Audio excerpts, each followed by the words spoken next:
ஒவ்வொரு நாட்டுக்கும் ஒவ்வொரு கனவு இருக்குது. இந்தியாவினுடைய கனவில் கண்டிப்பாக ஸ்பேஸ் ஸ்டேஷன் இருக்குது அப்படிங்கிறத யாராலையுமே மறுக்க முடியாது.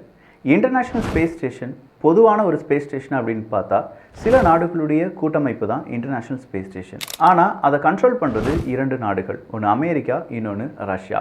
இன்டர்நேஷ்னல் ஸ்பேஸ் ஸ்டேஷனை அப்படியே விண்வெளியில் வைத்திருப்பதற்கான வேலையை ரஷ்யா செய்கிறது. இன்டர்நேஷ்னல் ஸ்பேஸ் ஸ்டேஷனுக்கு உள்ளே நடக்கக்கூடிய வேலைகள் எல்லாம் கண்காணிப்பது யார் அப்படின்னு பார்த்தீங்கன்னா அமெரிக்கா. சரி, இந்த இன்டர்நேஷ்னல் ஸ்பேஸ் ஸ்டேஷனை சீக்கிரமாக டிஸ்மேண்டில் பண்ண போகிறாங்க அப்படின்னு சொல்லி எல்லா செய்திகளும் வெளிவந்திருக்கின்றன. அதற்கு நாசாவும் ஆமாம் சொல்லியிருக்காங்க. அதனால தான் இந்த ISS இன்டர்நேஷ்னல் ஸ்பேஸ் ஸ்டேஷனை ஒரு டூரிஸ்ட் ஸ்பாட்டாக மாற்றிட்டு இருக்காங்க. அதே நேரத்தில் இதே மாதிரியான ஒரு ஸ்பேஸ் ஸ்டேஷனை நாங்கள் பில்ட் பண்ண போகிறோம் அப்படின்னு சொல்லி சீனா அவங்களுடைய முயற்சியை எடுத்துகிட்டு இருக்காங்க. ரஷ்யாவும் சீக்கிரமாக அவங்களுடைய ஸ்பேஸ் ஸ்டேஷனை விண்வெளியில் நிலைநிறுத்துவார்கள். இந்த ஒரு கோதால இந்தியாவும் களமிறங்கி இருக்கிறது. PSLV C-60 ராக்கெட் விண்ணில் பாயும்போது இன்டர்நேஷ்னல் ஸ்பேஸ் ஸ்டேஷன் மாதிரியே இந்தியாவினுடைய ஸ்பேஸ் ஸ்டேஷனுக்கான டாக்கிங் சிஸ்டத்துக்கான எக்ஸ்பெரிமெண்ட்டை நாம் செஞ்சு பார்க்க போகிறோம். இதை ஸ்பேடெக்ஸ் அப்படின்னு சொல்கிறாங்க.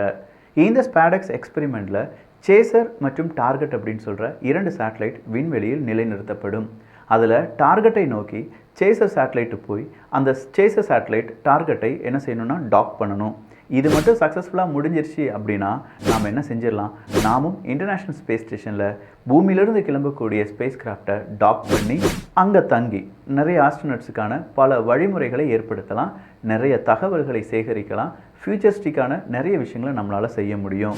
ஸோ உங்களுடைய சார்பாக இஸ்ரோவுக்கு வாழ்த்துக்களை தெரிவிக்க போகிறீங்களா? இந்த மாதமே இந்த ஸ்பேடெக்ஸ் ப்ரோக்ராம் இருக்கும் அப்படின்னு சொல்கிறாங்களே, உங்களுடைய வாழ்த்துக்களுடன் அது தொடங்கினால் நல்லா தான் இருக்கும். டிபி ட்ரூப்ஸ் இஸ்ரோக்கான வாழ்த்துக்களை சொல்லுங்கள் பார்க்கலாம்.